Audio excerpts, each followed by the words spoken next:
Hi. For those of you who don't know me, my name is Jackie Smith, and I am the founder of Three Pillars Marketing. And we are a marketing agency that is trying to connect all of the links in the supply chain from soil amendments to the consumer's fork. And so, in that vein, that's how I want to introduce myself. And now I want to talk to you about how we can do that. So, I'm going to share my screen. So, bear with me for a moment.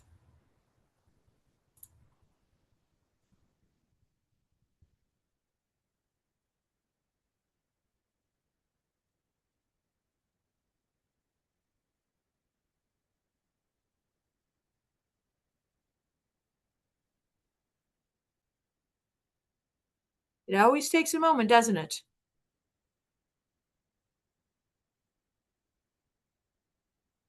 All right. So, on this webinar, we're going to talk about the difference between what producers say, and they talk about soil, and what consumers talk about, and they talk about health.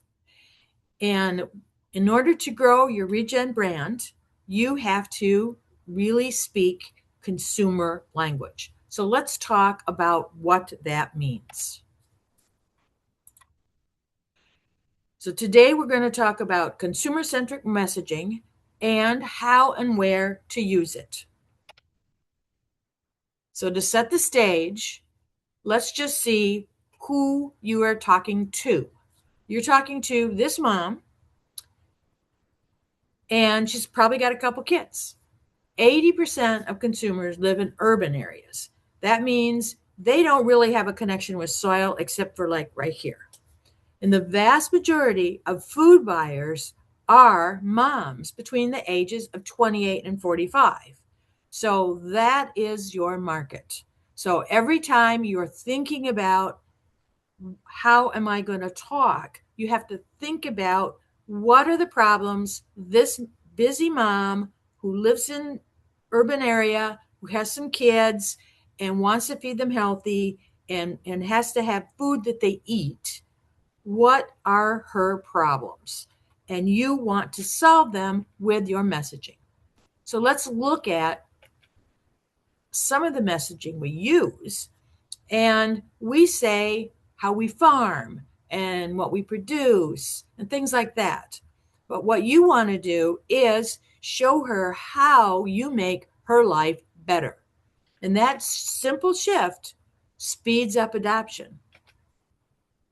And what are the economic advantages? They're huge. When you change from product centric to consumer centric messaging, what you do is you, for all those health conscious consumers, you are making their buying process easier because you're solving their problem. They are buying more of what you have because you're solving their problem.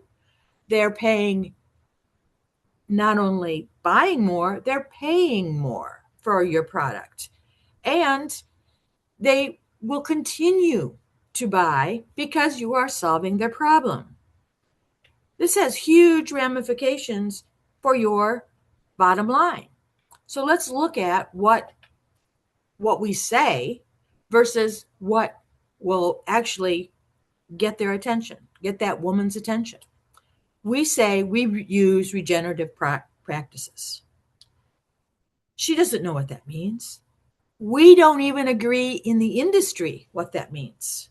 But if we tell her that from our farm, we grow food rich in nutrients and better for your family, now you are answering her problem. Her question is that. We're building soil health is another thing we say. Now that's really abstract and distant.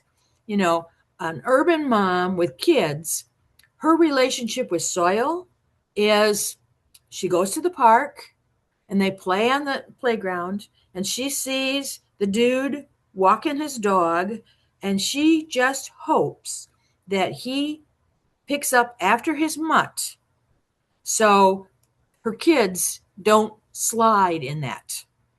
And that anything that's dirty in that park is considered dirt. There's no such thing as soil. It's all dirt. Her kids get dirty. Her kids don't get soily. And that's something we need to really internalize. Because what instead of saying that, we can say that that what we grow has better flavor, longer shelf life, more nutrition in every bite. In that order. Because if it has to taste good, otherwise your kids aren't going to eat it. It has to last in the refrigerator because she's busy and she cannot go buy groceries every day. So she's going to buy groceries once a week or have DoorDash bring her groceries once a week. And what she wants is to make sure that lettuce is still good for her kids to eat at the end of the week. It is not mush in the bottom of the crisper. And she wants it to be nutritious. This is another thing we say a lot.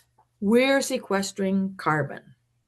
Now, unless you are a carbon sequestration business, unless you are selling carbon credits, offsets, insets, however you're doing it, unless you're doing that, and for the most part, that's very specialized. You're not going to be doing that if you're also growing food. That just is a total turnoff. We have carbon fatigue. We do not have any desire to think about carbon anymore. But what we do want is food that's better for our health and the planet. Notice health is first, not the planet. And so be sure that you always are looking at the needs of the consumer first. So let's see what happens when we try to take those ideas and put them into practice. I Googled healthy snack foods. And when I did that, I got this screen. And what I get is something from the American Institute of Cancer and Healthline. Neither one of these are businesses. So if someone Googles healthy snack foods, they are not going to get your business. But there is something very, very valuable on this page for your business. And that's this people also ask. Because these are questions that people ask a lot. Otherwise, Google wouldn't do this. So essentially, Google is yelling in your ear saying, hey, this is what you need to be talking about because this is what people are interested in. And so these are blog titles. That's why a blog is so valuable. And the blog title has to be exactly what this question is. So the blog title has to say, what is the healthiest thing to eat for a snack? Not what is the healthiest thing we grow to eat for a snack. That, as far as Google's concerned, is a sales pitch. You do not rank for that. But what is the healthiest thing to eat for a snack? Now you rank. And sorry about the dog in the background, but we've got a deer that's eating out of the bird feeder. Just thought I'd let you know. This is 4 blog titles. So those 4 blog titles could be one a month, could be one every 2 weeks, answering these questions. You start answering these questions, Google will say, oh, these people are actually interested in what consumers' problems are, and they have solutions. These have to be good because what is the healthiest thing to eat for a snack? Well, it might be an apple, and you don't sell apples. But And you've got to do some statistical research on this. But you talk about apples and how great apples are and how apples are grown, and you can do an all kind of really educational thing about apples as the healthiest snack. And maybe you produce a granola bar. Granola is healthy too. It may not be the healthiest. And at the end of your thing, you start talking about your contribution to healthy snack foods. And Google sees that you are answering the question, and at the end, you can do what you do. What consumers don't search for. They do not search for producers, growers, suppliers, or manufacturers. They just don't do it. People search for healthy food, healthy snacks, organic food, healthy food prep, healthy food delivery, and the big one by like almost, 500,000 people a month, healthy food near me. And to be able to rank for healthy food near me, you have to say in a big title on one of your pages that you supply healthy food in the Schenectady, New York area, so that people know that wherever their computer says they're located, if you supply that area with healthy local food, then you will pop up if you say the area. Now, if you are a direct to consumer meat producer, then and you're national, then you can say we supply healthy food as meat, as beef, pork, chicken, whatever, nation across the United States. Now it really needs to be a little more specific than that for Google to rank you. So wherever you are located is best. But then you can say we ship nationwide because Google likes that better. And it still gets you up there to rank, because unless you rank, no one knows that you exist. So, healthy food near me. I live in Otsego, Michigan. So, healthy food near me, this is what I get. Now, it's like Yelp and Uber Eats and Reddit and TripAdvisor. None of these are businesses. Now, I happen to know there is a food co-op, there is a farmer's market, there is a beekeeper who sells honey, there is a person that has tallow products, there is a person that has a CSA, community supported agriculture. I happen to know there's a bunch of people that are selling healthy local food and products that I would like and that I actually buy, but they don't show up. So unless word of mouth gets out that you do that, then there's no way someone can know. So that's why those words are very valuable to use. That's why consumer-centric messaging is so important, because Google really would rather have a business here, but there's no business that is actually answering the question that people are asking about healthy food near me.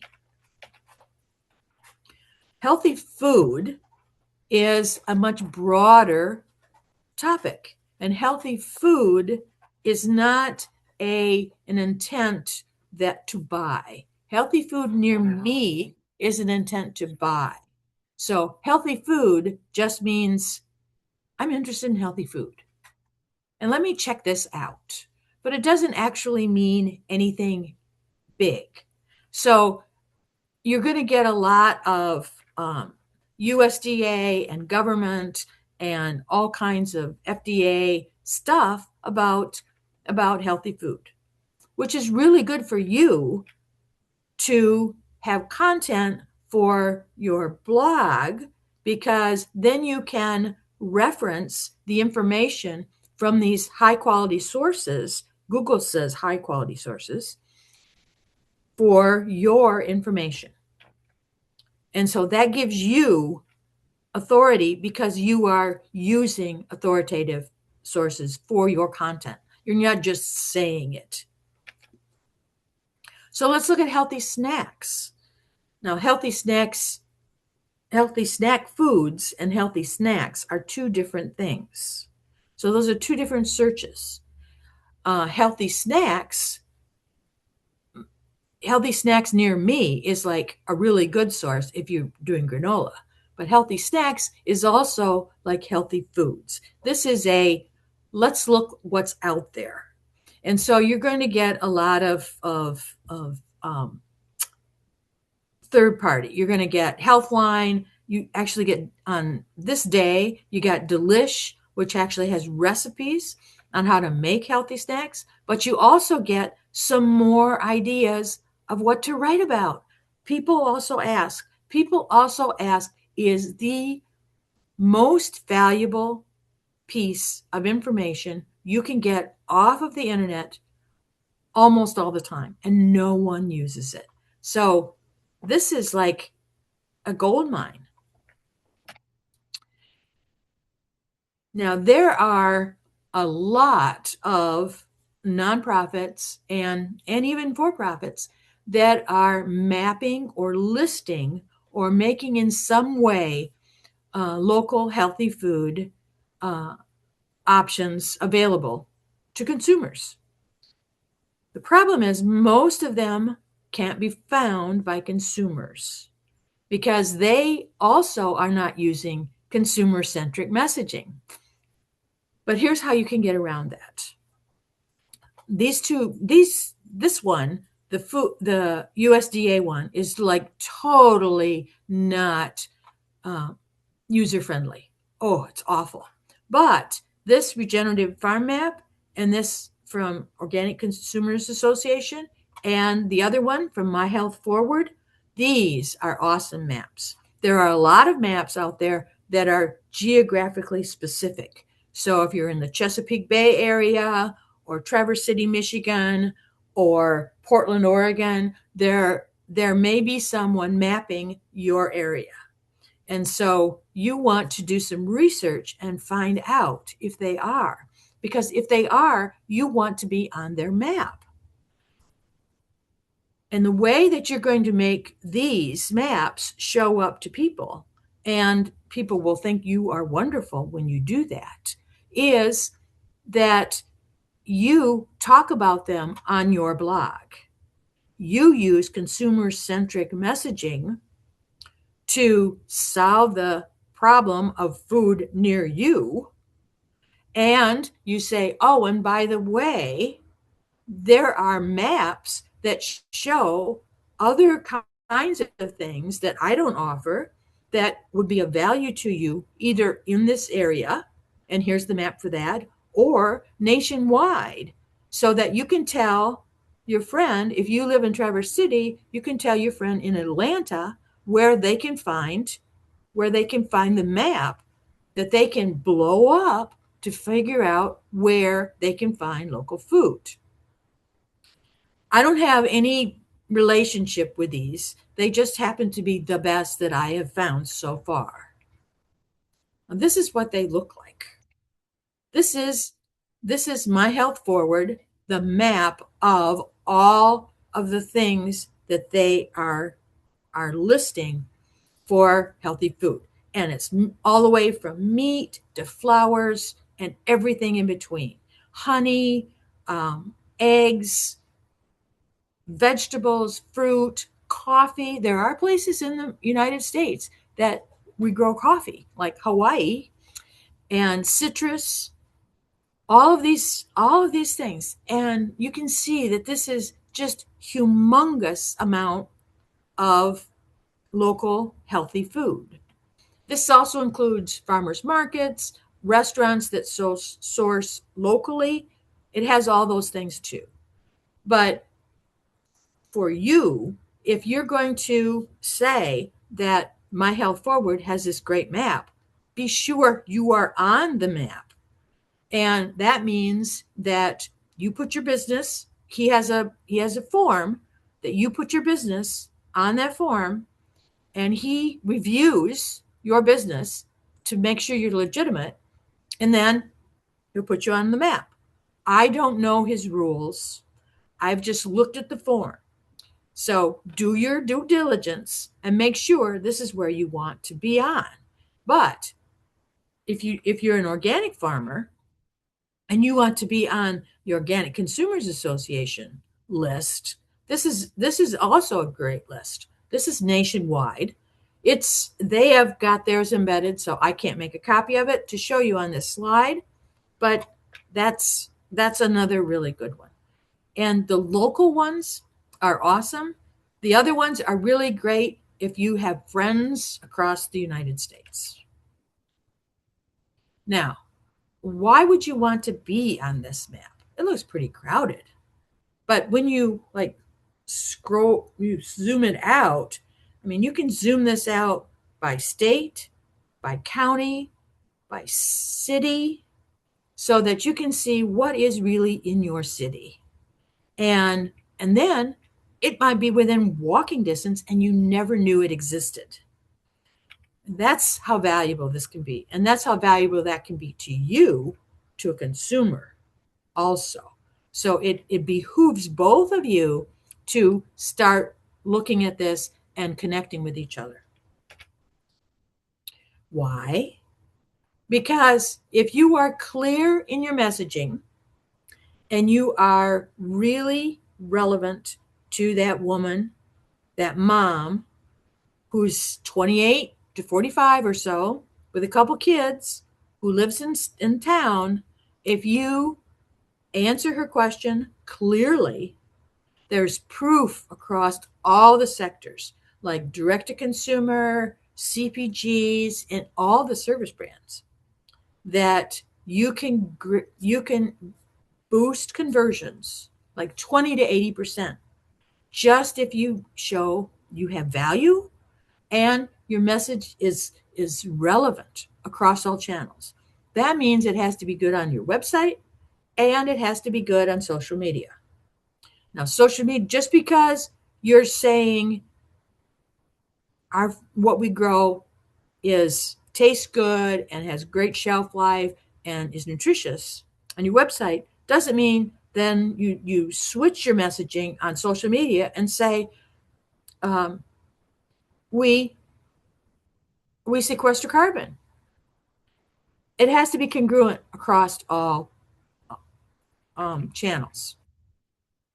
So instead of here's how we farm and what we produce, you change your messaging to say, here's how your life gets better. Here's how I make your life easier. This is what you can do right locally to make your life easier.